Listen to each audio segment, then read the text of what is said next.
Walter, welcome to the Dispatch Podcast. Thanks for taking the time to chat today.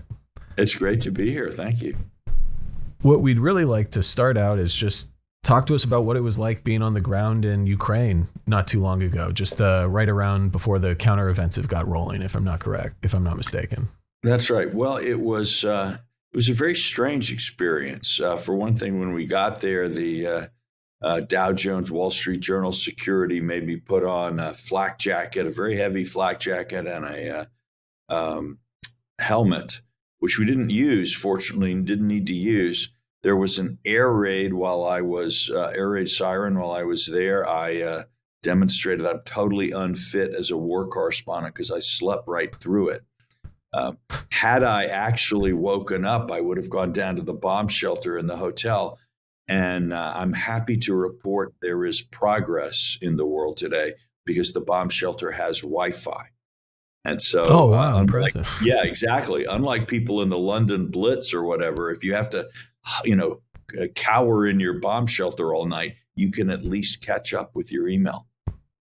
That was, the couple of trips I'd taken to Ukraine pre-2022, the thing that struck me the most, even when you were out east, like Mariupol, when that city still existed, was how normal life was.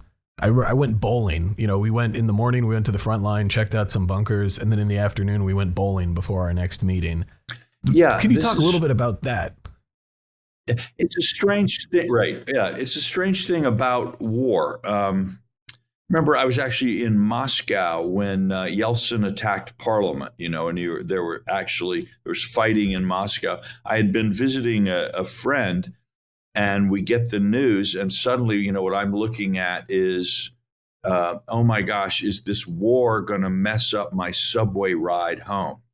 Is it going to affect the lines I'm going to be on? And you sort of realize one of the things about conflict is that everybody in a conflict zone or anywhere near a conflict zone still has daily life to do. It's like, oh no, civil war, how am I going to get to the dry cleaners?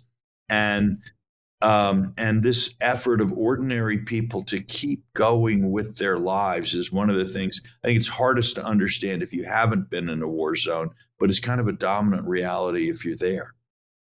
Now, that's true certainly in Kyiv, the western parts of Ukraine, but there are tens of thousands, hundreds of thousands of men and some women on the front lines, dying by the hundreds, perhaps every day. As at the time we're speaking, the counteroffensive is underway. What does success look like to you? And based on your conversation, to you as a strategist, a historian, a thinker, but also as someone who's been talking to Ukrainians, veterans, regular people, what are they hoping out of this summer offensive? Well, everybody I met thought that territorial compromise with Russia was impossible. I mean, I don't know if they'll be able to achieve this, but they said, look, we had a treaty with Russia in 1991. They recognized our boundaries. When they saw an opportunity, they invaded. In 2014, they occupied a lot of the country. We tried to get security guarantees. We tried to get negotiations. They attacked again when they thought they had a great opportunity. Security guarantees, they tried to get security guarantees from the West. They had beautiful things like the Budapest Memorandum and all of these, solemn promises. Russia attacks again. So one guy I met said to me, look, he said, my grandfather fought the Russians. I think my grandkids will be fighting the Russians. And so a lot of people in Ukraine are kind of entering the war with this psychology. And when it comes down to the counteroffensive, obviously they want to get as much back as they can. They want to defeat Russia. You'll hear a number of people in Ukraine talk about things like wanting to dismember Russia after the war, that this empire with its long history of expansion and sort of grandiosity and so on is just a danger. And as long as Russia exists, Ukraine can't be safe. And the way that's certainly how they think of it, but in America and much of the West, a lot of the framing is you look at Russia's invasion of Ukraine as a problem. and it certainly is. You would prefer that countries not invade other countries and nuclear saber rattling, and we can get into that in a minute. But why do you see it also as an opportunity for the United States? I know you've written about this in the journal before. Right. Well, look, I think, different countries look at the situation differently because, in fact, we have different interests and priorities.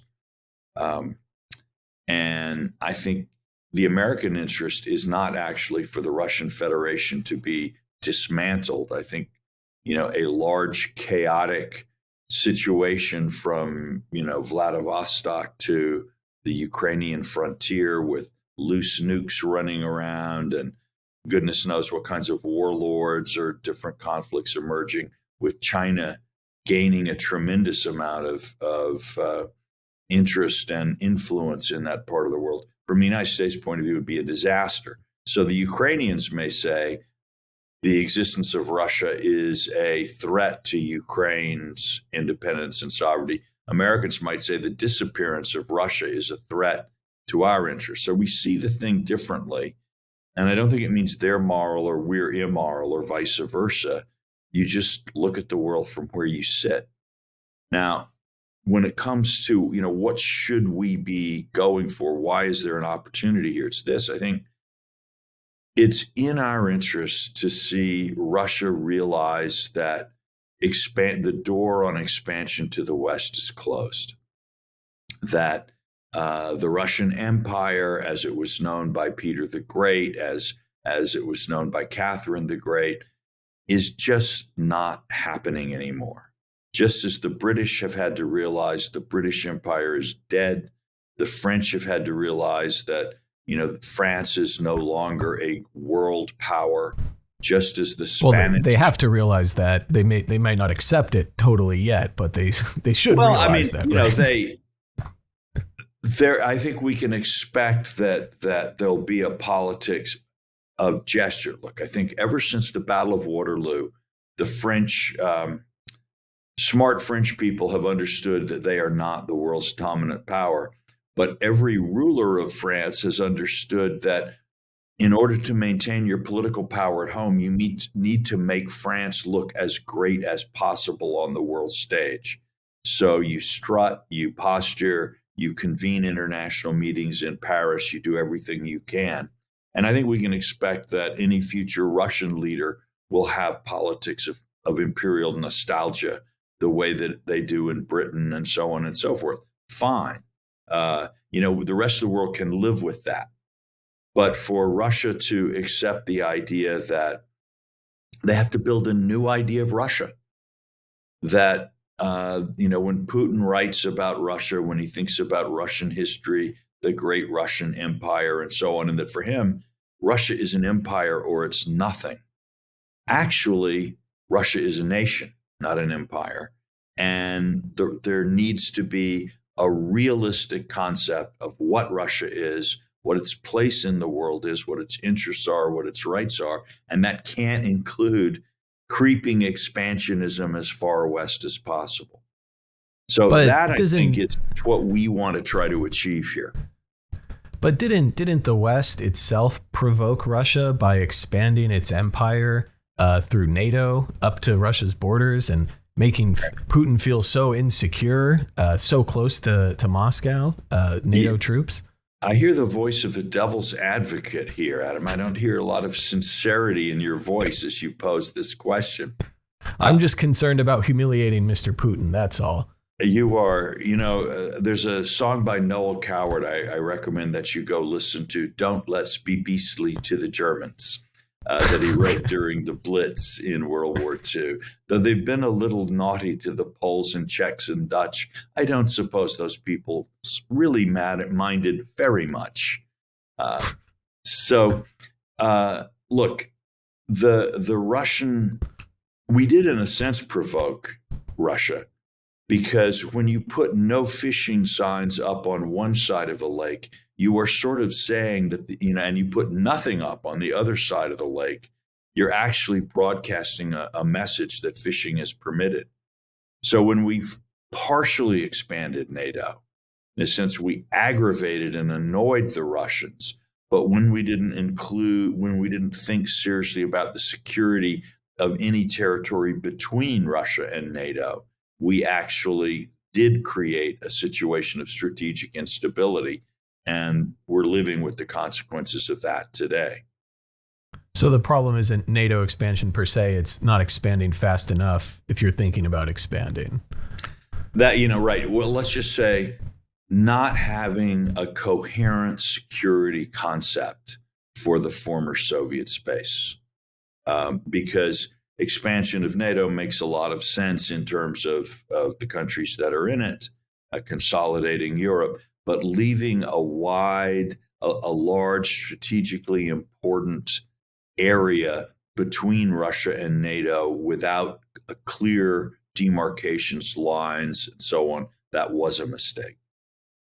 Now, there's that argument, which, as you can tell, I don't think is totally convincing, but I think it's worth bringing up because hundreds of millions, maybe billions of people actually believe that to be true if you think about the global South and their view of the conflict. But probably one of the more persuasive arguments is that Ukraine is nice. It's good to bloody the Russians and teach them a lesson, and we can send them some weapons. But really, this should be a European problem. The wave of the future is East Asia.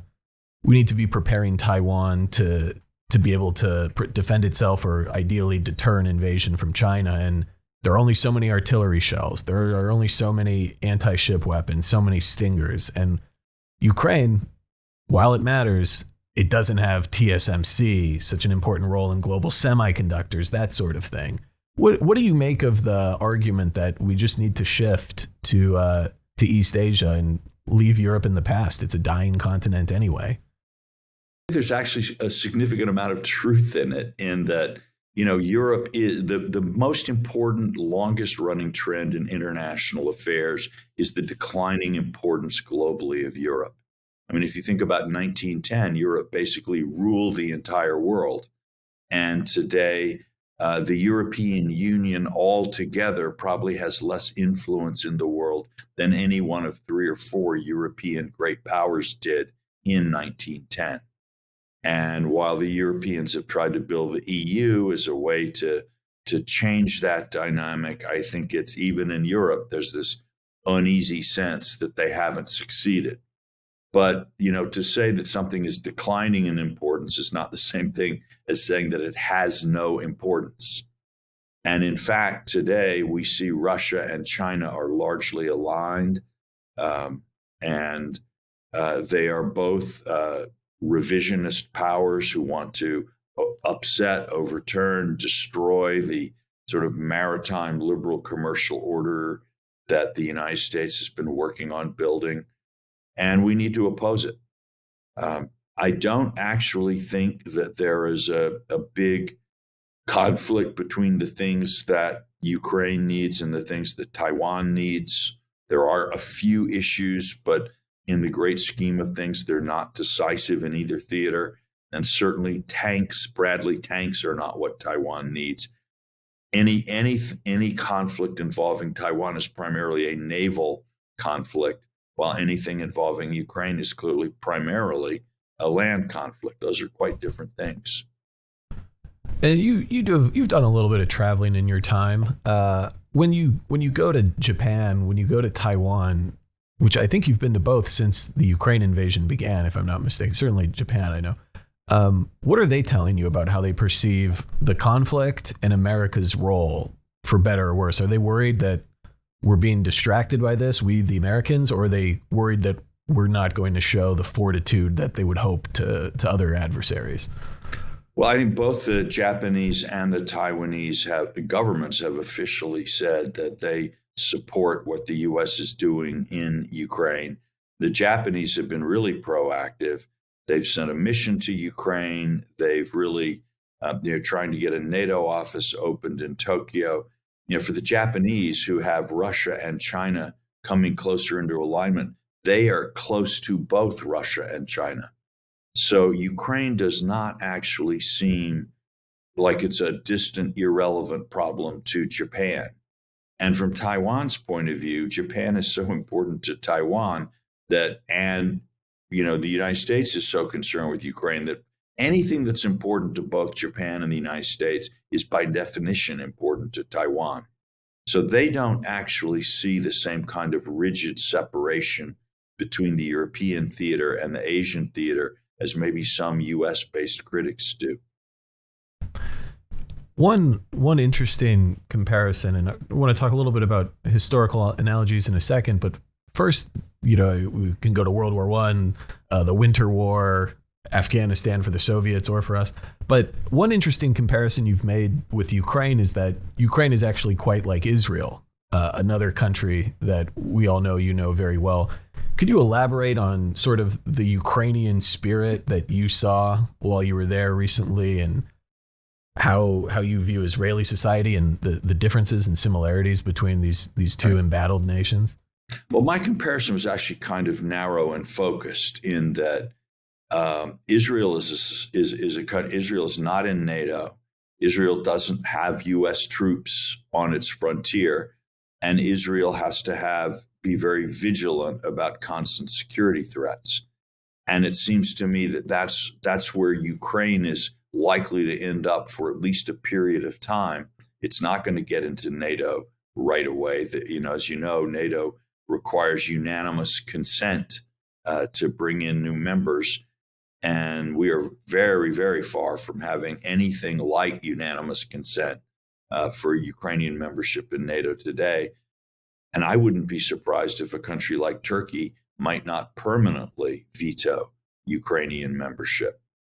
So, and I also think there might be absolutely nothing we could do about that as the United States.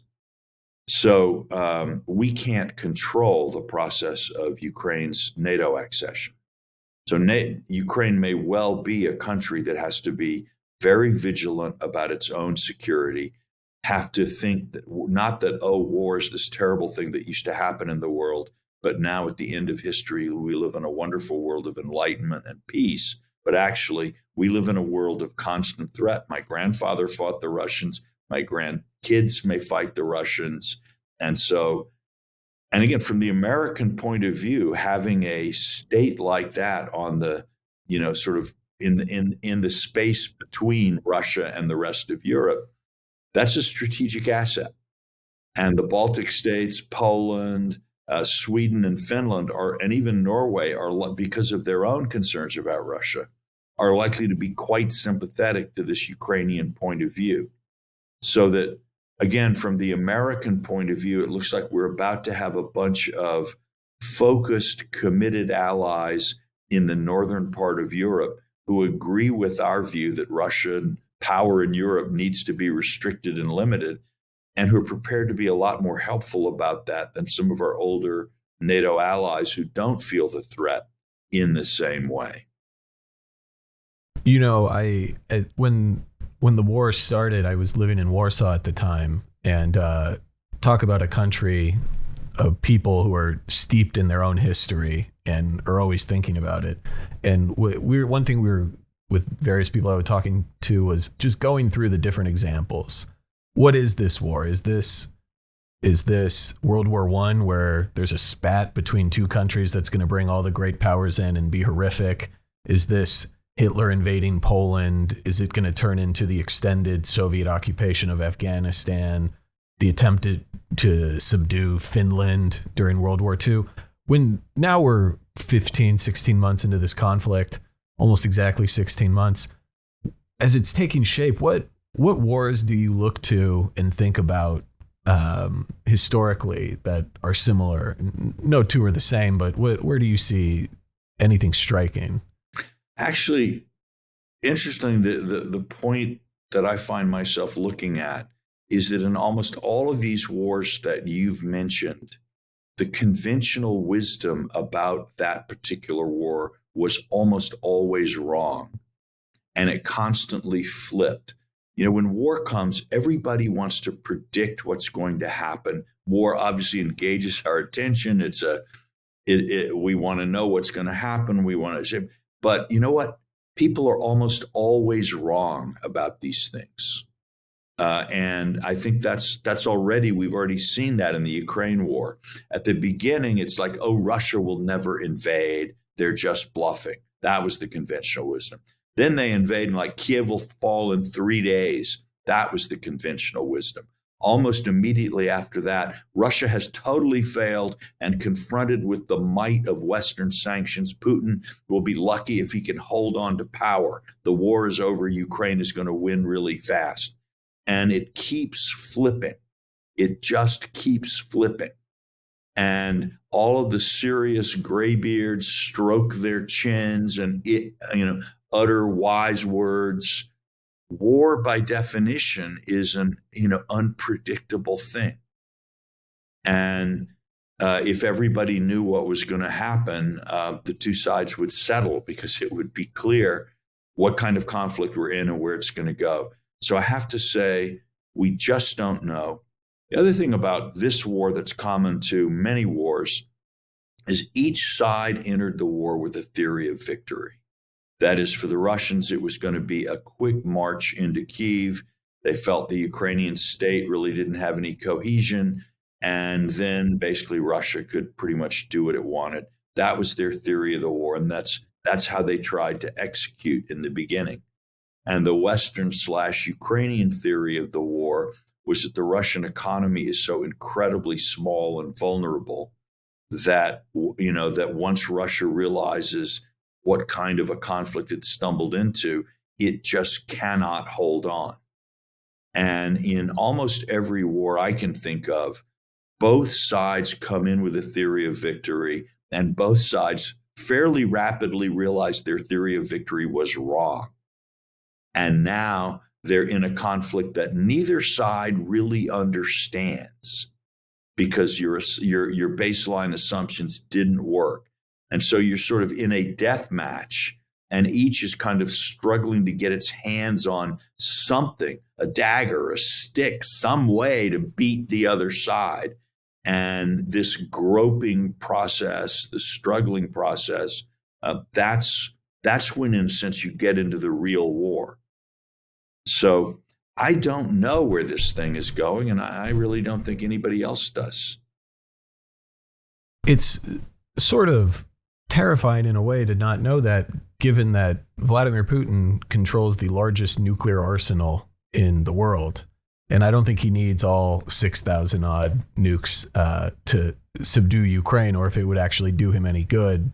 But how do you think of, given all the known unknowns and the unknown unknowns, how do you think about nuclear risk? Because I can remember, I don't know, 7, 8 years ago, people saying we shouldn't send the Ukrainians javelins because it could lead to nuclear escalation. And here we are training them to fly F-16s. And clearly that calculation of risk has shifted. Do you think it's shifted in a dangerous way, or how do you engage with adversaries when they have the ability to destroy the world if they're unhappy?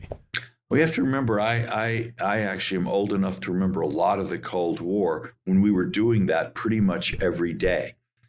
Proxy wars were kind of, a feature of life. And even when you weren't actually fighting, you had armed truces like on the Korean Peninsula that at any moment could erupt. So actually, for 40 years, two nuclear adversaries faced off in a variety of places all over the world, and nobody used nukes. So to some degree, maybe I underestimate, simply because, I had my big panic about nuclear war when I was 10 years old during the Cuba Missile Crisis. And all the adults around me really believed that we might all die that week in a nuclear conflict. So, oh, nuclear war, yawn, this again. There's a certain thing that one gets from that. And I think in a younger generation, which doesn't have those memories, is now suddenly realized, oh, wait a minute, humanity stands on the brink of nuclear annihilation, and we have these hostile great powers with nuclear weapons. Why, anything could happen. Yes, that's true. And some of us have been living with that truth for 7 decades or more. However, when I think of Putin's escalatory capability, I don't actually go immediately to nuclear weapons. Back in the day before the war, the reason that a lot of people used to argue that we shouldn't do anything about Ukraine is that Putin would have, quote, escalatory dominance, unquote. That is to say, since he cared more about Ukraine fundamentally than we did, at any given point, Putin would be willing to go after his objectives more ruthlessly at a higher level of violence. So anything we do, we could dribble in javelins, we could dribble in F-16s and so on. But at every step of the way that we go, Putin would be willing to go a step further. And, I think, and it's possible that that's correct, in which case, the future looks rather cloudy. But again, I think Putin is less likely to move to nuclear weapons than to do something else to make trouble for us. For example, he could start delivering sophisticated air defense systems to Iran that would put Israel in the position of, you know what, if we wait another 6 weeks, the Iranians will have achieved the kinds of air defenses that mean that we could no longer be reliably sure that our planes could get to nuclear sites in Iran. And so we either have to attack Iran now, or we have to accept an Iranian nuclear bomb. And so provoking a war or stirring up conflict in the Middle East for Putin, that would be might be a very nice idea. It would double the price of oil, cause all kinds of economic problems everywhere, force the U.S. instead of having to think about, do we send weapons to Ukraine or Taiwan? Think, well, Ukraine, Taiwan, Israel, Saudi Arabia, where do we send our weapons? So it's Putin's strategic ability is to do things that we don't expect in places that make problems for us that we just didn't think would happen. And I am more worried about that than I am about a tactical nuke or something of that kind. Last question. I'm not going to ask you to predict exactly where the armistice lines will be drawn or how the war will end. Good, because I would refuse to predict. But I do have to ask, in terms of just a framing or a way to think about it, the Ukrainians want a restoration of their post-Soviet Union borders as an independent country, Crimea, everything. The Russians have said, we have this really deep connection to the Donbass, but also Zaporizhia and Kherson, we have our mystical connection, which is I didn't know about until they annexed those oblasts. But they've basically said huge chunks of Ukraine are actually part of Russia now, and that's a pretty irreconcilable difference. How or under what conditions or what needs to happen for them to get down to the negotiating table? And not a joke like when the African leaders visited Moscow and Kyiv and put out their points, or when various people will suggest a formula like the Chinese had, or other actors, the Brazilians, whoever. But what actually gets them to sit down and talk about it? Or is this possible that it'll be decades before that something like that could happen? Look, there's sort of two ways countries can agree to end a war. One is that when one side thinks it's lost the war or losing the war, and it just needs to make the best deal it can under bad circumstances. That's one way you get a peace, a winner and a loser. And another way you get a peace is when both sides think they have nothing more to gain, or they have more to lose from a continuation of hostilities than they have to gain. And so at that point, you can get some kind of a compromise peace.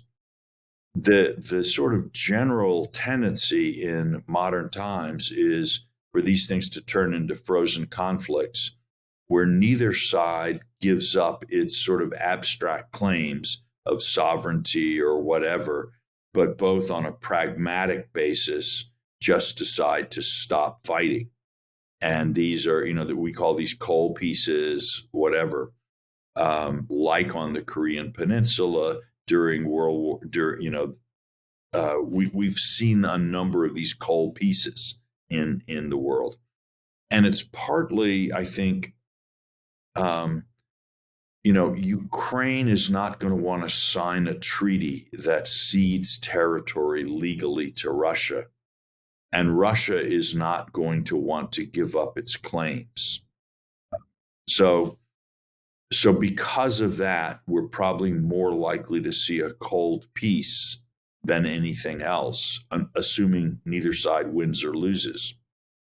That is not a great thing from the U.S. point of view, because I don't know how, if there's a cold peace, what do we do about restoring normal trade relations with Russia or economic relations with Russia? What about all of the sort of declarations by various world courts and legal authorities? This is a genocide. This is a war crime. Whatever. A cold peace is not going to address any of those sort of legal issues. So are we going to be left in a situation where Russia is run by people that we are saying are war criminals? One consequence of that would certainly be to drive Russia much closer to China for the long term. We're also likely to see countries like Germany, with an economic interest in opening relations with Russia, really looking to erode any kind of Western united front on those issues. So a cold peace is bad, but a cold peace may be the only thing that's possible. Walter Russell Mead, thank you for your time. Thank you.